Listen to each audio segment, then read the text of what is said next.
Hello friends, आइए आप लोगों का स्वागत है मेरे यूट्यूब चैनल लर्नपुर में। आज हम इंडियन इकोनॉमी से 10 क्वेश्चन लेकर के आए हैं जो बहुत ही इम्पोर्टेंट है और अभी आगामी आने वाले, चाहे रेलवे का एनटीपीसी का पेपर हो, चाहे बिहार एसएससी हो, बिहार पब्लिक सर्विस कमीशन हो, चाहे बिहार दरोगा हो, सभी के लिए बहुत ही महत्वपूर्ण है।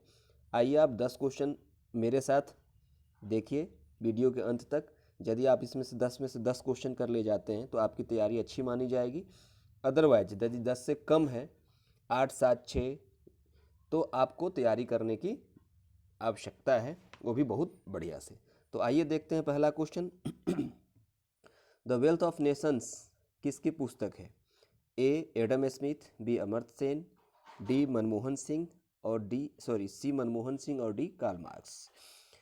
तो चलिए इस पर पहले चर्चा कर लेते हैं। थोड़ा आप सोचिए, उसके बाद हम आंसर करेंगे। तो ये जो किताब है ये अर्थव्यवस्था से संबंधित है, अर्थव्यवस्था के बारे में, इकोनॉमी के बारे में इसमें काफ़ी विस्तार से चर्चा की गई है। तो देखिए इसका जो राइट ऑप्शन है, इसका जो राइट ऑप्शन है वो हो जाएगा आपको एडम स्मिथ। चलिए देखते हैं नेक्स्ट क्वेश्चन। भारत की अर्थव्यवस्था किस प्रकार का है? पहला पूंजीवादी, दूसरा मिश्रित, तीसरा साम्यवादी या चौथा उपनिवेशवादी। तो भारत का इकोनॉमी किस प्रकार का है? आप थोड़ा दिमाग लगाइए, उससे पहले हम थोड़ा चर्चा कर लेते हैं। तो इकोनॉमी बहुत प्रकार के होते हैं, या अर्थव्यवस्था का प्रकार हो पूंजीवादी, जिसमें मुख्य रूप से पूंजीवादी विचारधाराओं का बोलबाला होता है या वर्चस्व होता है। साम्यवादी जिसमें समानता पर आधारित होता है। उपनिवेशवादी जो एक बड़े देश छोटे देश को गुलाम बना करके अपने तरीके से उस देश के अर्थव्यवस्था को डील करते हैं। और मिश्रित का मतलब होता है कि प्राइवेट सेक्टर या प्राइवेट जो निजी क्षेत्र और सरकारी क्षेत्र दोनों का साथ में मिलकर के आगे बढ़ना, मतलब सह अस्तित्व, एग्जिस्टेंस होता है। तो आप लोग कर लिए होंगे। आइए ऑप्शन देखते हैं। इसका ऑप्शन हो जाएगा मिश्रित। जी हाँ, तो भारत की जो अर्थव्यवस्था है मिश्रित प्रकार की अर्थव्यवस्था है। इसमें सरकारी क्षेत्र और निजी क्षेत्र दोनों का योगदान है। चलिए इसी क्रम में आगे नेक्स्ट क्वेश्चन देखते हैं कि बंद अर्थव्यवस्था किसे कहते हैं, मतलब closed economy. What is the closed economy? Option A देखिए कि इसमें सिर्फ आयात होता है। ऑप्शन बी इसमें सिर्फ निर्यात होता है। इसमें आयात निर्यात नहीं होता। इनमें से कोई नहीं। तो आप ऑप्शन सोचिए, तब तक हम चर्चा कर लेते हैं। आयात का मतलब होता है किसी दूसरे देश से जब हम कुछ सामान मंगाते हैं बड़े स्तर पे, किसी देश के द्वारा, एक व्यक्ति के द्वारा नहीं, किसी देश के द्वारा, तो उसे हम इंपोर्ट कहते हैं, आयात कहते हैं। और जब एक देश दूसरे देश को बड़े स्तर पे सामान भेजते हैं तो उसे हम निर्यात कहते हैं। आयात का मतलब इंपोर्ट और निर्यात का मतलब एक्सपोर्ट। तो इसमें आप, लग रहा है मुझे कि ऑप्शन ढूंढ लिए होंगे। तो आइए इसका जो ऑप्शन होगा कि ऑप्शन नंबर सी, इसमें आयात और निर्यात कुछ भी नहीं होता। मतलब एक देश के अंदर जो भी प्रोडक्शन होता है, उत्पादन होता है, उसी पे उसका अर्थव्यवस्था आधारित होता है। नहीं बाहर से आयात करना, नहीं निर्यात करना, बस अपनी उत्पादन पे निर्भर रहना। चलिए बहुत इंपॉर्टेंट क्वेश्चन था। चलिए आगे बढ़ते हैं। क्वेश्चन नंबर 4, विकास सूचकांक में, मानव विकास सूचकांक HDI में 2019 में भारत का कौन सा स्थान था? तो ऑप्शन ए देखिए 129वां, बी 140वां, सी 123वां और डी 150वां। सोचिए, तब तक हम कुछ इस पे बात कर लेते हैं।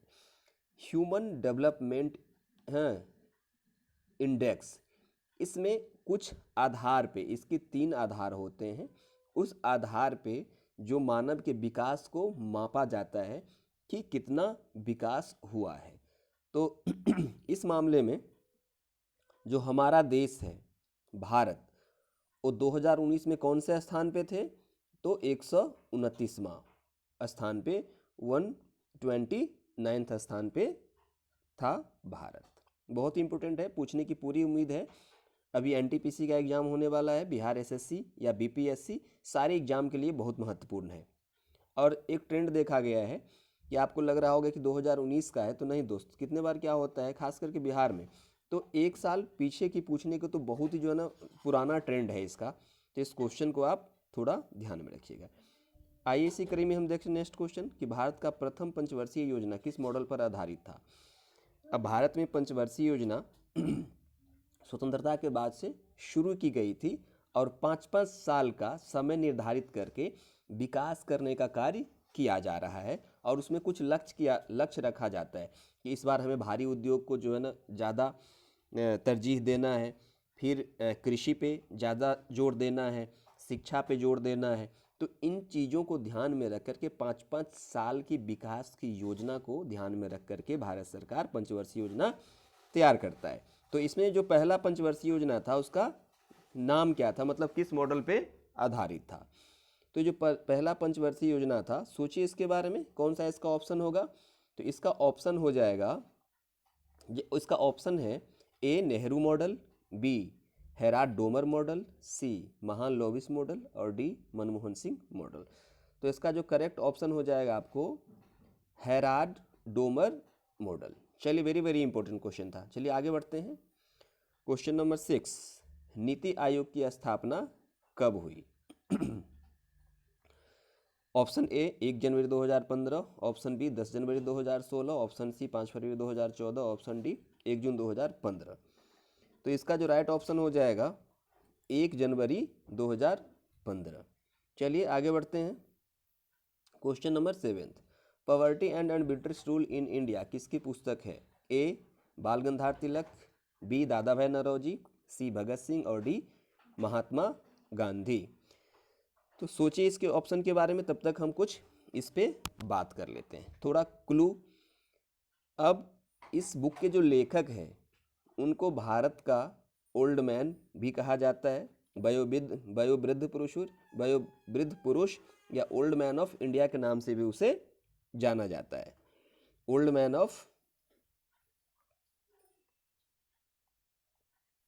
Of India.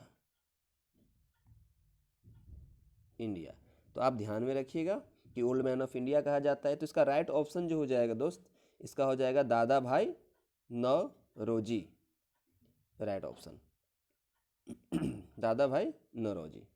चलिए आगे बढ़ते हैं। काम के बदले अनाज कार्यक्रम कब शुरू किया गया। तो फैक्चुअल है ये ध्यान में रखेंगे। तो काम के बदले जो अनाज कार्यक्रम है ये शुरू किया गया था आपको 1977-78 में।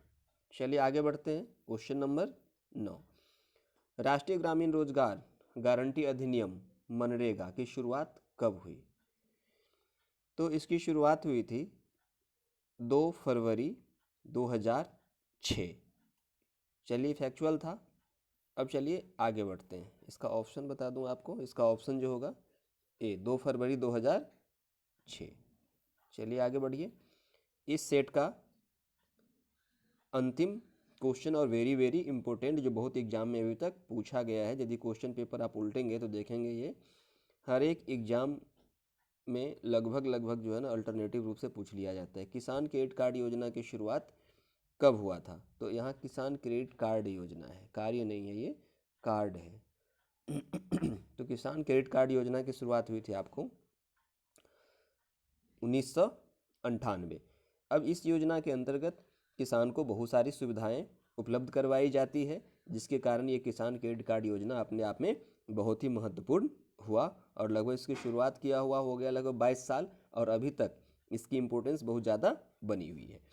तो ये जो भारतीय अर्थव्यवस्था संबंधी 10 क्वेश्चंस थे, इसका मकसद था कि आपको एग्जाम से पहले रिवीजन करवाना, और इस तरह से हम हिस्ट्री, ज्योग्राफी, साइंस वाले पोर्शन भी करवाएंगे।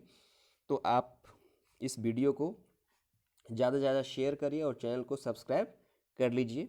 हमारे साथ बने रहने के लिए वीडियो के अंत तक आपको बहुत बहुत धन्यवाद। चलिए मिलते हैं नेक्स्ट वीडियो में।